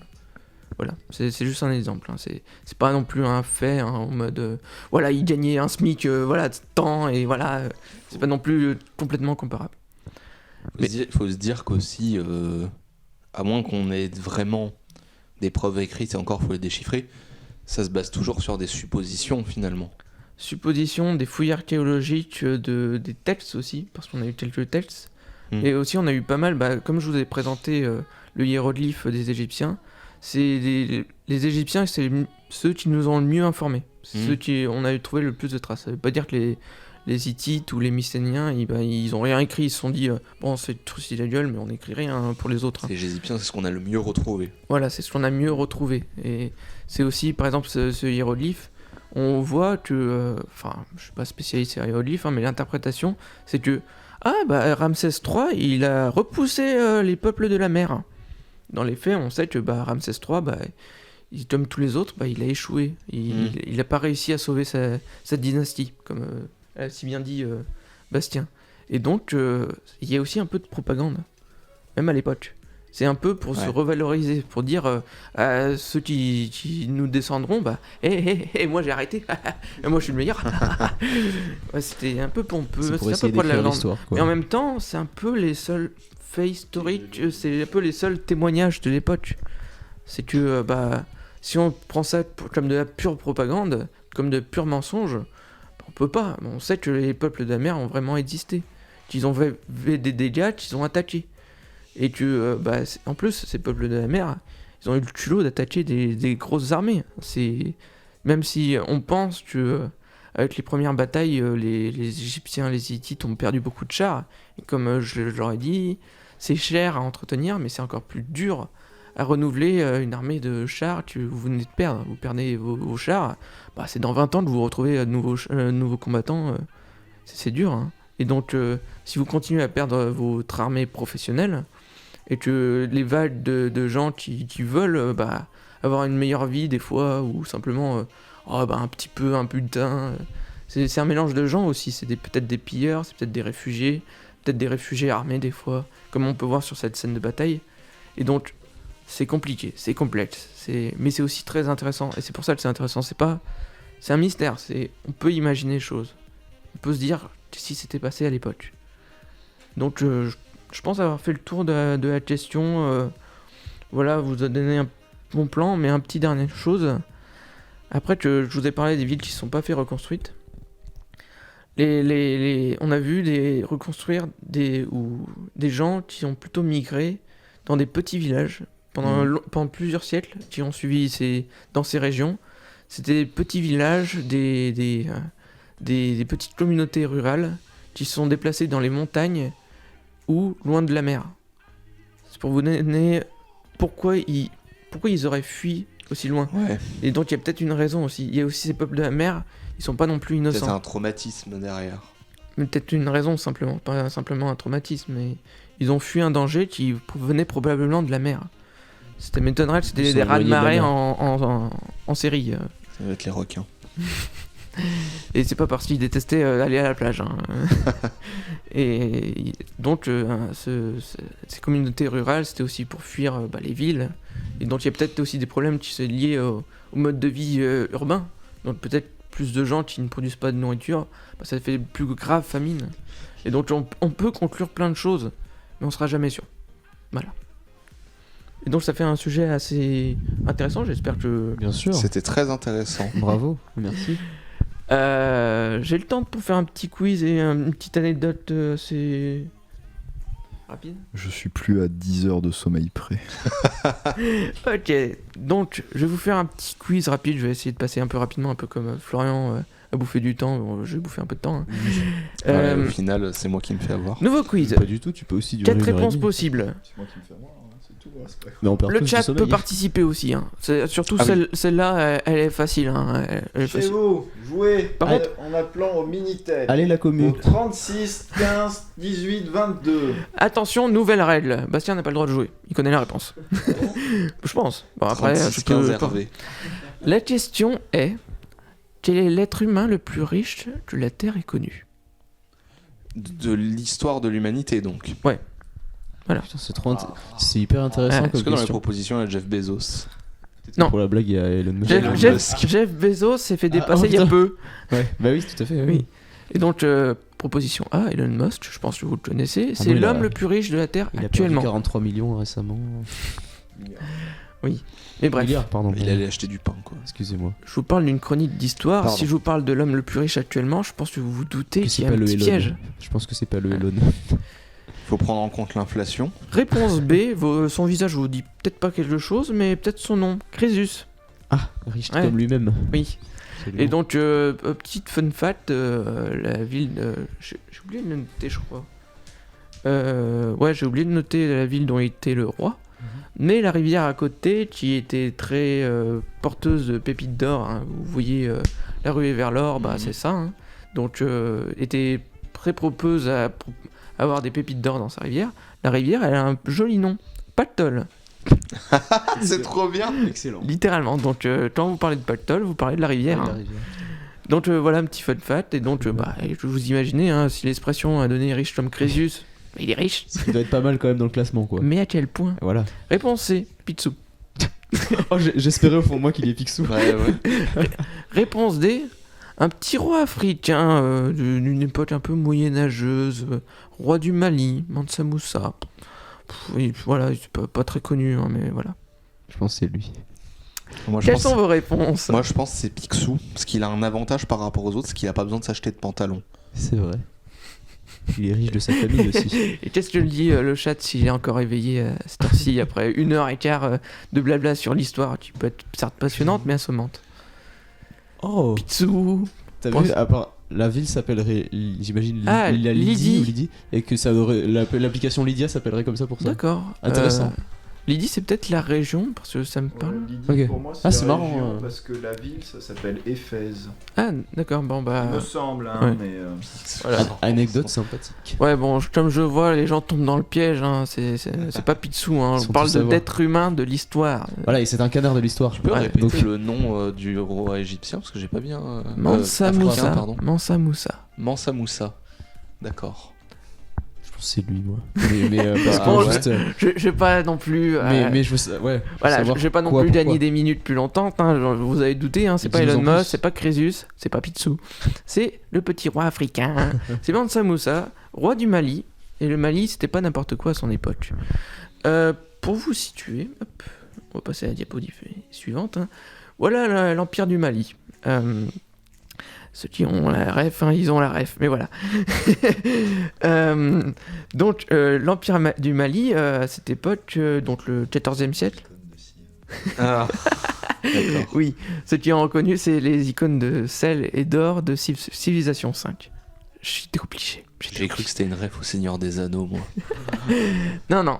Donc, voici l'Empire du Mali à l'époque du roi Mansa Moussa, qui l'Empire du Mali, c'est pas n'importe quel empire, c'est que y a des mines de sel au nord de l'empire, en plein désert du Sahara. Et donc le sel, c'est une denrée assez importante, voilà. C'était important aussi pour les populations qui vivaient en dessous, dans la jungle tropicale. C'était important d'avoir du sel pour eux, j'ai un trou de mémoire, j'ai oublié les raisons. Désolé, bon. Bref, les denrées du nord étaient importantes pour les gens du sud. Dites-vous de ça. Les denrées du sud, les mines d'or, elles étaient importantes pour tout le monde, mais principalement les gens qui se trouvaient au nord. Bon, au nord, il y a quoi? Il y a du désert. Mais après le désert, il y a quoi? L'Afrique du Nord, le Maghreb. Après, il y a la mer Méditerranée. Et après, il y a l'Europe, il y a l'Asie. Bref, l'or était recherché par tous. Donc, bon, je vous apprends rien. L'or, c'est recherché, c'est rare et tout et tout. C'était pas n'importe quelle quantité d'or. Voilà le spoiler. Mansa Moussa est bien l'homme le plus riche que la Terre ait connu. L'être humain le plus riche de la Terre ait connu. Parce que ces mines d'or représentaient 2/3 de l'or qui circulait dans l'ancien monde. Donc l'Asie, l'Afrique et l'Europe. 2/3. 2/3 de l'or qui circulait à travers le monde, dans ces continents, provenait des mines du Mali. Bah, j'espère qu'il payait l'ISF. Hein. Putain, c'est balèze, hein. Ah, c'est balèze. Donc c'est aussi pour ça que c'est lui qu'on considère l'homme le plus riche du monde, hein. C'est parce que il est à la tête de l'empire qui a le plus de mines d'or. Et donc l'or, ça a toujours valu énormément. Et bon, c'est un roi, donc il possède les mines d'or. Bon, c'est un peu triché, mais voilà. Voilà ce qu'il vaut dans le game. Voilà. Mais bon, c'est bien d'avoir des mines d'or et de fournir de l'or à tout le monde, mais c'était pas ce que vous voulez, Mansa Moussa. Mansa Moussa, il voulait briller à travers les différents royaumes musulmans de l'époque. Parce que bon, petit contexte, l'Empire du Mali, c'est un royaume musulman comme beaucoup d'autres à travers toute la péninsule arabique et l'Afrique du Nord. On est en quelle année là? 14e siècle. J'ai Ok. pas d'année précise, Mansa Musa a bien vécu assez longtemps, mais. Et l'Empire du Mali a vécu plusieurs siècles, hein. C'est pas un petit royaume non plus anecdotique. Et justement, il voulait éviter que son royaume soit justement anecdotique. Et donc, comme c'est un musulman, hein, il a fait un pèlerinage à la Mecque. Mais pas n'importe quel pèlerinage. Le Mecque s'est ramené avec des caravanes et des caravanes et des caravanes. Bon, je vous parle de caravanes, mais c'est. Les caravanes à l'époque, c'est des longues lignées de dromadaires. Hein. C'est pas des caravanes modernes. Hein. Il avait pas à l'époque. C'est des convois. Voilà, c'est des convois de marchands. Et ben ces convois de marchands, on estime qu'ils transportaient plusieurs tonnes d'or. Voilà, et qu'ils étaient une bonne dizaine de milliers de chameaux, de soldats, de servants. Et tout ça accompagné aussi de la nourriture et de l'eau pour traverser l'un des plus grands déserts du monde. Si c'est le plus grand désert du monde. Voilà, ça dépend de ce qu'on considère un désert. Désert aride. Oui. Parce que sinon, le plus grand désert du monde, c'est l'Antarctique. Voilà. Petite précision culturelle. Et donc, ce beau pèlerinage est parti de... j'ai oublié le nom de la capitale. Tombouctou, je crois pas que c'était ça à l'époque, parce que ça a beaucoup déplacé, mais bref. Moi, soit Tombouctou, soit Gao. Non, justement, Gao, c'était une des villes conquises récemment par le roi, justement. Mais bref. Et tout ça il est parti de l'Empire du Mali. Il a confié les clés du royaume à l'un de ses fils. Hein. Bon, voilà, hein. Ça arrive, hein, mais voilà, il part en pèlerinage plusieurs mois. Et à chaque déplacement où il se trouve dans une nouvelle ville, à chaque fois, des gens lui demandent de l'or. Il en offre des pépites. Des pépites. De l'or, hein. C'est pas de n'importe quoi. Hein. Et donc, le mec, pendant tout son pèlerinage aller, la Mecque, c'est loin, hein, pour vous dire. Hein. Il parle de l'ouest, sud-ouest de la partie nord de l'Afrique. Je pense que vous situez à peu près la zone. Il traverse l'un des plus grands déserts du monde, longe toute la mer Méditerranée, ainsi un peu la péninsule arabique pour arriver à la Mecque. Il y a beaucoup de monde en chemin. Il y a beaucoup de monde, mais il arrive à en donner de l'or. Il en donne beaucoup. Il en donne tellement que une fois si tu es arrivé à Le Caire, au Caire, hein, donc c'est en Égypte, encore. Et il donne tellement d'or et il achète tellement de souvenirs pour son voyage du retour que la monnaie de la région a simplement dévalué à un point qu'elle ne valait plus rien. À ce point de l'or. Wow. À ce point, tout le monde avait tellement d'or qu'elle ne valait plus rien, cette pépite. Ouais, il contrôle les cours des monnaies telles les C'était pas volontaire, hein. Alors. Il s'en voulait un petit peu sur le voyage du retour. Mais voilà, tout le monde était heureux, il avait ses pépites et lui il avait ses souvenirs. Et il a fait le pèlerinage retour et il avait gagné ce qu'il voulait. Déjà un pèlerinage dans l'un des lieux saints les plus sacrés de l'islam. Ah, t'as mesuré. Alors je regarde. en voiture. C'est peut-être pas la bonne, mec. Je sais pas. Mais c'est la bonne. Tombouctou, la Mecque, avec une route probablement plus directe que ce qu'il a emprunté, c'est 7700 km. Ça fait 4 jours en voiture. Voilà pour vous donner l'idée du long voyage qu'il a fait. Et surtout les poches qu'il avait d'or. Hein. Et c'est pas des petites poches. Et donc le petit mec, il a fait une petite inflation sur le retour. Il était content, il a fait son pèlerinage dans l'un des lieux les plus sacrés de l'islam. Il est revenu dans son royaume. En attendant, son fils, il avait conquéri d'autres villes à l'est de son empire, et il lui a rendu les clés de l'appart tranquille. Tiens, papa, je te donne les clés, tu me les repasseras quand tu mourras. Voilà, tranquille. Son fils n'a même pas tenté un coup d'état ou dire c'est moi le roi maintenant, mon père ne compte plus, tout et tout. Voilà. Pour vous dire qu'il pesait dans le game. Et il avait des boules, et il s'en servait. Et surtout, il avait gagné quelque chose qu'il voulait absolument, c'est une vision diplomatique. Faire savoir à tout le monde, au monde entier, que le Mali il se trouvait là, et qu'il avait de l'or, et que c'était un bon royaume musulman. Parce que sur le voyage du retour, il a été peut-être rempli à l'aller avec de l'or, ses poches, mais au retour c'était avec des savants, des érudits, des religieux. Et donc il s'est ramené dans son empire, et il a par exemple créé l'université de Sankoré, qui existe toujours à nos jours. Il a permis aussi à Tombouctou d'être un grand lieu d'éducation. Et ça donnait... c'était pendant son règne que l'âge d'or du royaume du Mali était. Le royaume du Mali a tellement brillé... Littéralement l'âge d'or. Littéralement. Et donc, il avait gagné. il était sur une carte des Européens. Ouais. Les Européens qui sont des pays chrétiens. Et en plus, cette carte, elle a été faite par un juif, donc c'est vraiment la totale. Et donc, c'est une carte Là, j'avoue, il y a respect. d'un espagnol juif qui a placé sur cette petite carte le roi, ici. Il avait tellement pesé dans le game que, un siècle après son existence, il y avait encore des gens pour se remémorer que c'était lui qui avait l'or, c'était lui le plus riche. C'est lui qui avait son royaume avec des mines d'or partout. C'était lui, il était là. Et donc, avec ça, son empire était sur les cartes. Son empire était ancré dans l'histoire. Et donc, à partir d'une anecdote sur un mec qui était bourré d'or et qui a fait une inflation dans une ville super importante d'un autre royaume, bah, il avait réussi son coup. Il était fort, quoi. Bravo. Donc voilà, c'était Bravo à l'anecdote lui. drôle. Ou un mec fout la merde avec ses pépites d'or. Et c'était pas Picsou.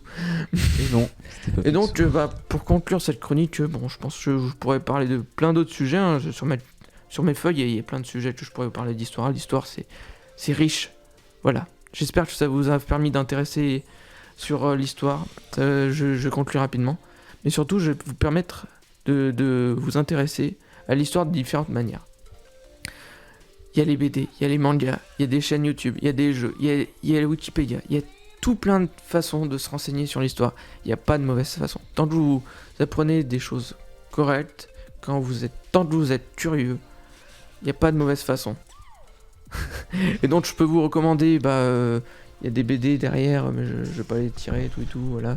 Il y a La les balade nationale, le petit théâtre des opérations. C'est l'histoire dessinée de la France, c'est le tome 1 qui s'appelle La balade nationale. C'est d'ailleurs ça qui m'a donné l'idée du premier quiz sur l'histoire de la France. Il se pose beaucoup la question, c'est une bande dessinée où il y a Jeanne d'Arc, Molière, Alexandre Dumas, Marie Curie qui sont balades en France, avec justement l'historien que j'ai fait la citation au début.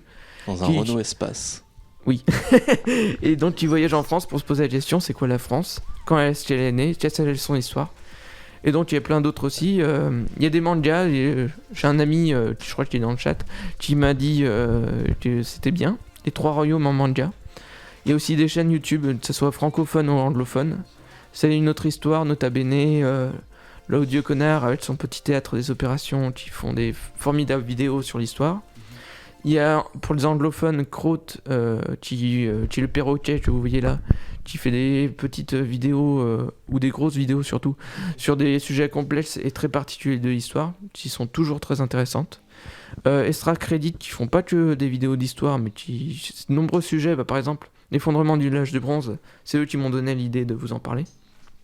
Ils font plein de séries, et surtout, vous inquiétez pas, eux, ils ont beaucoup de sous-titrage de leurs vidéos en français. Et donc, vous inquiétez pas, c'est une chaîne qui parle en anglais, mais vous pouvez comprendre en français. C'est une grande porte sur de nombreux sujets. Il y a Oversimplified, qui, comme son nom l'indique, c'est très simplifié, donc c'est très humoristique sur l'histoire. Il y a Napoléon, il y a plein de trucs comme ça, assez drôles. Il y a aussi les jeux vidéo. Bon, je vais pas parler de civilisation, je pense que voilà. Tu Il y a- pourras faire une chronique dessus. Il y a Age of Empire, il y a plein de jeux qui prennent le contexte de l'histoire, Assassin's Creed, et plein d'autres choses. Et donc c'est aussi des bonnes portes ouvertes pour vous intéresser sur des sujets de l'histoire, la Révolution française, les différents empires. C'est d'ailleurs grâce à la civilisation que je me suis intéressé à Mansa Musa. Donc littéralement vous avez toutes les raisons de cette chronique d'exister. Et enfin Wikipédia, parce que ça reste une bonne source d'information sur toutes les pages anglophones, mais les francophones restent quand même une bonne source d'information. C'est assez bien documenté. Et si vous vous intéressez pendant 5 minutes à un sujet, c'est toujours 5 minutes de curiosité. Donc voilà. Donc je vais juste conclure rapidement avec une bête phrase, une bête citation sur l'histoire. Ceux qui connaissent pas l'histoire sont voués à la répéter. Ceux qui connaissent l'histoire sont voués à la voir se répéter. Oh, Ça fait réfléchir. j'aime bien. Vous avez peut-être pas le pouvoir de changer l'histoire. Désolé. Oui, c'est ça. C'est... À vous les studios. Bravo. Voilà, Bravo, Bastien Joshua, reprend merci. enfin le micro. 1h30. Bravo à toi. Bravo. C'était très intéressant et très complet. Tout à fait. J'ai pas le droit de parler. terrible. Je ne ferai aucun commentaire, sinon nous en avons encore pour 3h30. Les transitions rapides. Non, mais en vrai, c'était très intéressant et du coup, ça m'a très donné envie de parler d'autre chose. Mais que justement, nous ferons peut-être un format spécial un jour sur l'histoire parce que sinon, nous n'avons pas le temps sur ces chroniques. Nous avons déjà officiellement le temps de faire 4 chroniques sur le temps réel des chroniques de base. Désolé, Corentin. Donc nous allons enchaîner. Nous passions du coup de l'histoire avec un grand H à peut-être une histoire avec un petit H. Je l'attendais celle-là. Mais toujours plus intéressante et plus passionnante que la grande histoire. Oh. Tu me flattes. Oh, il t'a fait un cadeau là.